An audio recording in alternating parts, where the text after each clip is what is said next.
प्रभु जीशु ख्रीष्ट अति बहुमूल्य नाम संपर्क इंडिया द्वारा प्रस्तुत कार्यक्रम नुआ सकाल आसर आज अध्याय मुझे स्वागत जनाए। प्रभु आपण मान प्रत्येक को बाहुल्य रूपे आशीर्वाद करंतु। आमे समस्ते बड़ दिन माहौल रहीचु। आपण मान बड़ दिन अनेक अनेक शुभेच्छा जनाए। यही सीजन रे आमे समस्ते प्रस्तुत होचु जे बड़ दिन पर्व किपरि पालन करिबा। आज प्रसंग होची बड़ दिन पाए व्यवहारिक शिक्षा।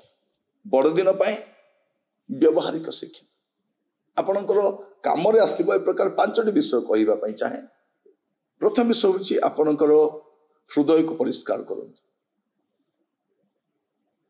आम कौन करूँ बड़ दिन समय आम घर को परिष्कार करूँ, आम चतुर्पार्श्व को परिष्कार करूँ, आम घर अदरकारी विषय गुड़ा फोपाड़ी दू, पुणी आम रंग दे था, आम गुड़े विषय कर ठीक से आम कौन करवा दरकार ना आमर भितर जो पवित्र आत्मा वास करती जोटा पवित्र आत्मा मंदिर अटे ताकू मध्य परिष्कार करके देखा। कारण आप कर्म जंजाल भितर हुए तो आप यह करें जब आप देखिए प्रथम करंती 3 पर्व तार 16-17 लिखा जाए, तुम्हें माने कि जानो नहीं जे तुम्हें माने ईश्वर को मंदिर।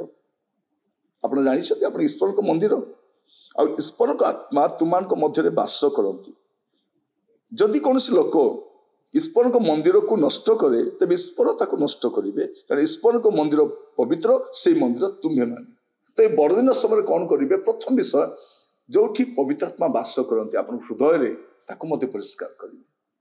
आप घर तो परिष्कार करेंगे निश्चित भाव में। आप घर परिष्कार करने समय कौन करेंगे ना आपणकर हृदय जो पवित्र आत्मा वास करते परमेश्वर आत्मा ताको मत परिष्कार करेंगे। जब आप भितर कौन गुप्त पाप रही जाइए घृणा क्रोध कौन प्रकार अदरकारी विषय अच्छी आप फोपाड़ी दिंतु। कारण बड़ दिन पर्व पालन करने समय से कम आसब। तो प्रथम कथा से करेंगे। आ द्वितीय विषय आप कौन करेंगे ना आप पोशाक पत्र विषय आप सावधान हे।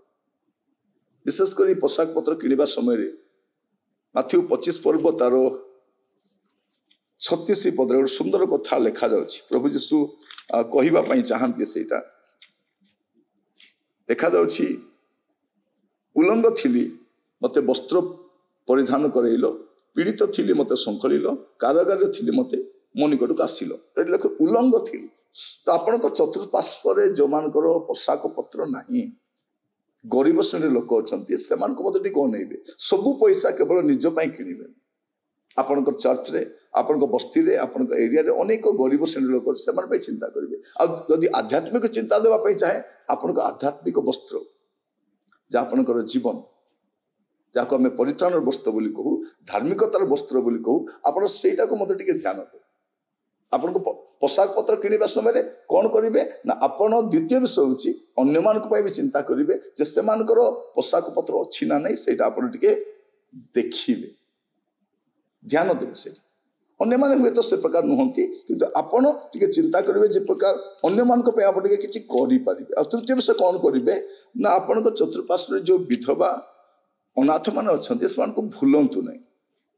बेले बेले कौन हुए आम बड़ दिन समय से पासरी जाऊ से ध्यान भी न था सत्य जमी कि प्रभु आम जन्म होते से नुह। चेष्टा करेंगे आप चतुर्पार्श्व जो विधवा अनाथ टे गरीब श्रेणी लोक अच्छा चिंता करेंगे। कारण बाइबल कौन लिखा जाए याकूब तार प्रथम अध्याय तार 27 पद अनाथ और विधवा मान को दुखावस्था संखलिबा संसार आपना को निष्कलंक रक्षा करवा यह आम मान ईश्वर और पिता छामरे विशुद्ध और निर्मल धर्म परायणता अटे।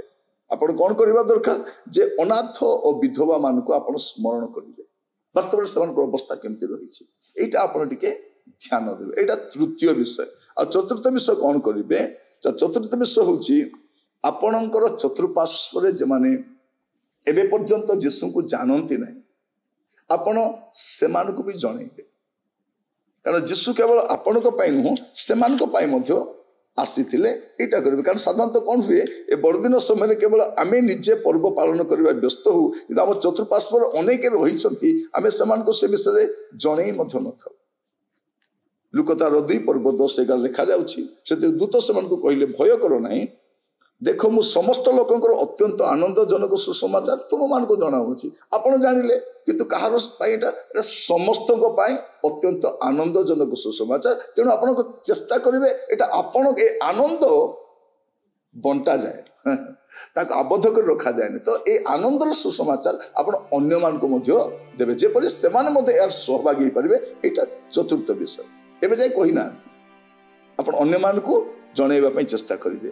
ଆଉ ପଞ୍ଚମ ବିଷୟ ଆପଣଙ୍କ ଘରେ ଯୀଶୁଙ୍କ ପାଇଁ ଜାଗା ଦେବେ। ଆମେ ଅନେକ ବଡ଼ଦିନ ପର୍ବ ପାଳନ କରିଛୁ ଯୋଉଠି ଯୀଶୁ ନାହାନ୍ତି। ସେଇଦିନ ଯୀଶୁଙ୍କ ପାଇଁ ବସା ଘରେ ସ୍ଥାନ ନଥିଲା। ଆଜି ବି ସ୍ଥାନ ନାହିଁ କି ଏତେ ବଡ଼ ବଡ଼ ଘର ବନେଇଲୁନି ଆମ ଘରେ ଜାଗା ନାହିଁ। ଆଉ ବିଶେଷ କରି ଅନେକ ମଣ୍ଡଳୀରେ ବି ଯୀଶୁଙ୍କ ପାଇଁ ଜାଗା ନାହିଁ। ଆମେ ଯେଉଁ ସମୟରେ ବସବାସ କରୁଛୁ ଆପଣ ଦେଖିବେ ତା ଲୁକ ତାର 2:7 ଲେଖାଯାଉଛି ଯେ ଯୀଶୁଙ୍କ ପାଇଁ ବସା ଘରେ ସ୍ଥାନ ନଥିଲା।